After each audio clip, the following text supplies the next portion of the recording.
Hi, this is Mariah Gullo from The Hollywood Reporter, and we're in studio with Shazad Latif today. Star Trek Discovery! Yeah. I'm so excited, Shazad. You have no idea. That's good. I am a Star Trek fan. I have been to a Star Trek convention as a child. Did you dress up? I didn't dress up. I wore actually kind of a star and moon dress. Nice. But I did get an autograph from Michael Dorn. Wow. Wow. The only person I met Terry Farrell the other day for the first time. Oh, yeah? Nice. Yeah, she was great. She was lovely. She was easing me into that con circuit. Okay, wait a second. Are you fully into the con circuit No, yet? it was my first time. It was You were at your first con. My first one of meeting fans and stuff like that, and she was just giving me the tips. Nice, Yeah. nice. Anything good to share? She was just, it was just nice to meet it. It was just nice to meet, people who were so passionate. It was lovely. Yeah. It was great. I mean, I think this is the beginning of a beautiful friendship with the fans of Star Trek. Yeah. Discovery's amazing. Thank you. It's really, really exciting. What an exciting show. It's crazy. Can we talk a little bit about your character? Because Yes. we had an amazing reveal.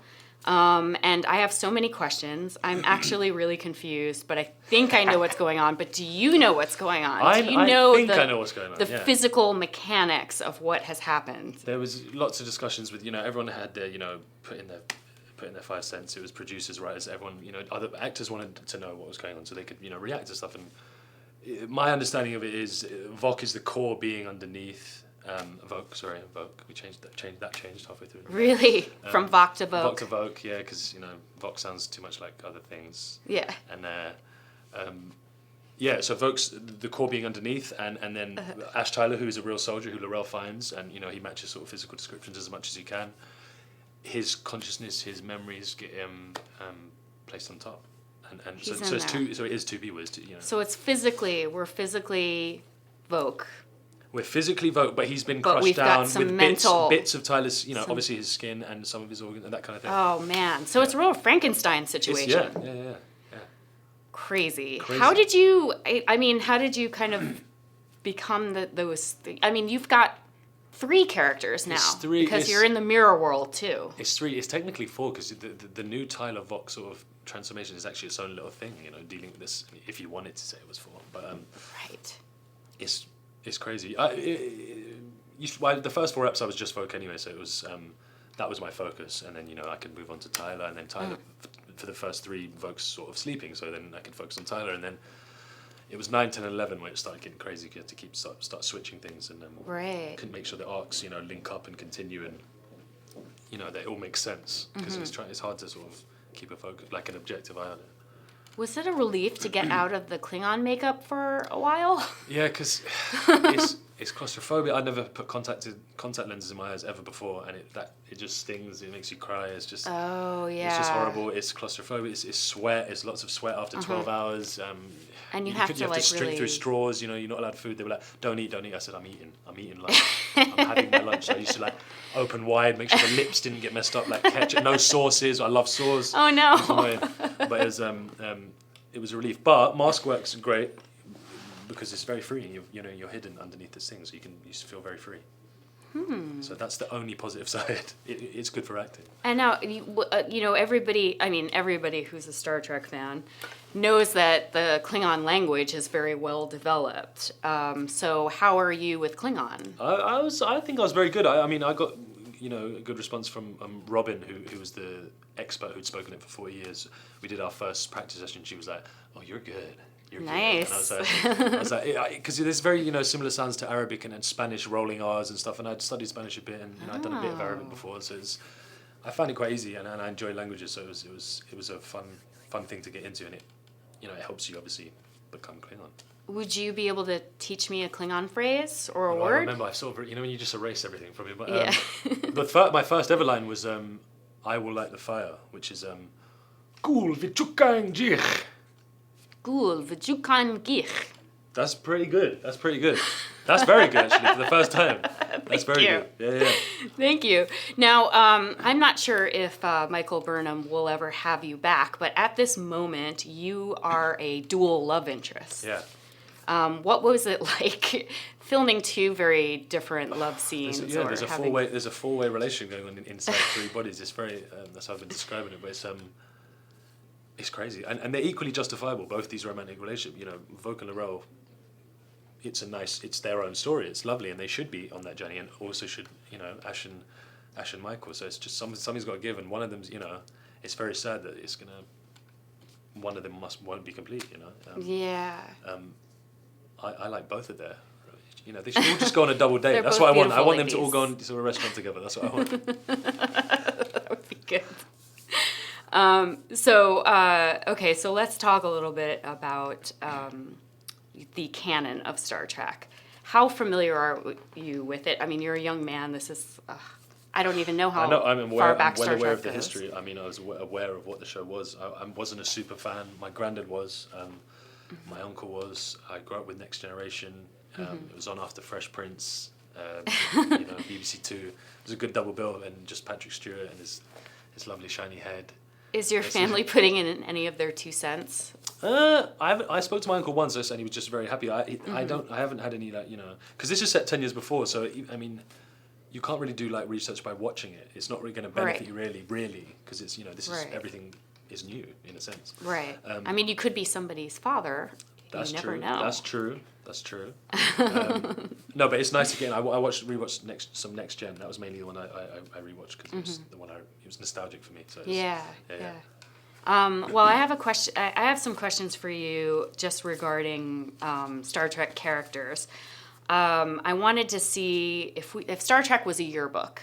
I wanted to see who would be most likely to do certain things. So you can name characters from your Star Trek or from any other if anything comes to mind. Most likely to succeed in any universe. Ooh, maybe Lorca. He's very adaptable. He knows, Did you hear the theory that he is actually Mirror World Lorca, Mirror Universe? Is that Lorca? That's a Reddit theory. I don't know any. I'd never read any of that kind of stuff, but that's I can see what they. Okay, yeah, that's good. How about Class Clown? It's got to be Mary Wiseman. and me. Mary Wiseman and me. I'm gonna say Mary Wiseman. Nice. Teacher's pet. Maybe Burnham. Yeah. Maybe Burnham. She said that she was like that at school when she was young anyway. She said she was really, bookish. And... Most athletic. Oh, Doug Jones or Wilson. Wilson's got that classic, beach bod, but Doug Jones has got the contortionist body. That's a good battle, actually. Interesting. They can share the yearbook page. Yeah. Biggest flirt. Biggest flirt. I'm trying to think who we got. Maybe Laurel. Maybe Laurel. I was just going to think that. Yeah, Laurel. Mary Chiefler. Yeah, Laurel. Life of the party. Life of the party. Ooh, maybe a bit of Wilson and Doug Jones again. He likes to sing. He's got. Really? He breaks out into song in costume, just randomly like Elvis. Amazing. He's great. Yeah. That'd be fun to see. Okay, last one. Most likely to die in a horrible transporter accident. I'm going to say Lorca again. Yeah, okay. I know, his days are numbered, I feel like. Yeah. So, I mean, the Klingon culture is a little interesting in this Star Trek. It's a little different than it has ever been. Yeah. Do you think that they're kind of gearing up to see a transformation of their culture? Because it feels like there's this Klingon honor code that you see in the Next Generation, and I feel like they're not evolved yet. They're not there. Yeah, they're sort of finding themselves. It's wartime. There's these new characters we've never seen before. They are finding their culture, and it will have to adapt because we've got to reach that point at some point. When the 10 years has to, this whole wartime thing. But it's still got that essence of because they were based on Japanese samurai. I think I remember reading somewhere back in the days. There's still that. Obsessed with their own culture and tradition, and retaining that, and making sure it passes down to people and stuff. And there's a very operatic nature to them, and traditional and sensitive to that, and warriors. And but other than that, it is different. But I think there's license with that with each series. But I'm sure the writers are aware of that, and they'll get to that. Yeah. I mean, I just like playing the difference of those two things, playing a human and that. I mean, that's pretty amazing. Nice to play both those things. Yeah, yeah. One's very classical style, and one's very, method style. It's like the two schools of acting, basically, both doing those kind of things. That's interesting. Okay, so what is your opinion of Voq? Or Voq? Voq. Like, can you have the showrunners like really explain the motivations behind the characters? Because I feel like you learn a lot of him in the first few episodes, and then it starts to get really confusing with the new.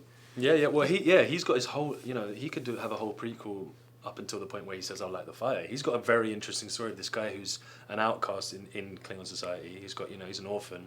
He's albino, and he's carving out his own destiny. He says he takes that opportunity in the moment to say, "I will light the fire," and from that point on, people like characters like that who are manifesting their own future. He's grabbing the bull by the horns, and that's very interesting to watch. And then we suddenly don't see it for ages, and which is quite interesting. But it goes on this whole other path.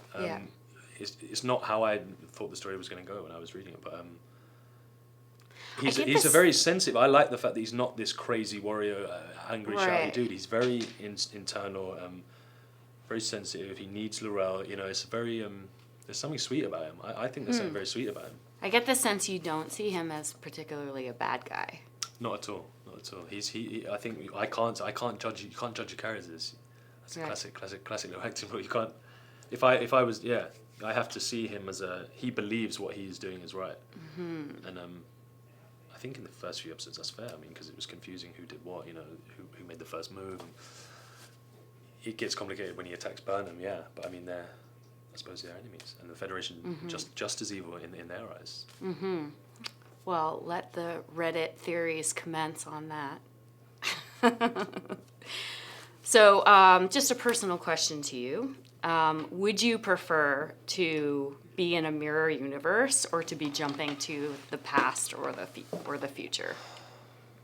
These are things that happen quite often on Star Trek. In the future, I'm not that interested. I'm very interested in the past. That would be nice. Mm-hmm. Just to see old things. Mirror's good because you could see slight variations. I think the past.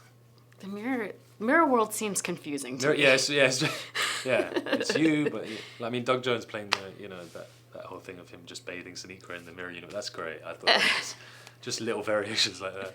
Yeah. But I think the past for me. Interesting. And is there an alien race that you would like to be? It could be any of the Star Trek alien races. I think the Vulcans are very interesting. I agree. Because there's always that underlying thing. Because originally, they were this crazy, passionate race. Right. They're so noble. So it's repressed. So it is actually repressed. So it is there, and that's very interesting. But they're like the wise men of the universe. They're the wise, and they've got that great martial art. Just like. Yeah, and they're strong. They're strong. They're wise, and Leonard Nimoy. Exactly. Well, Shazad, thank you so much for being here. Thank you. The season finale of Star Trek is February 11th, so we've got some more episodes before the day is done. I hope you enjoy them. Yes, and enjoy your cons. I will. Thank you. Thank you.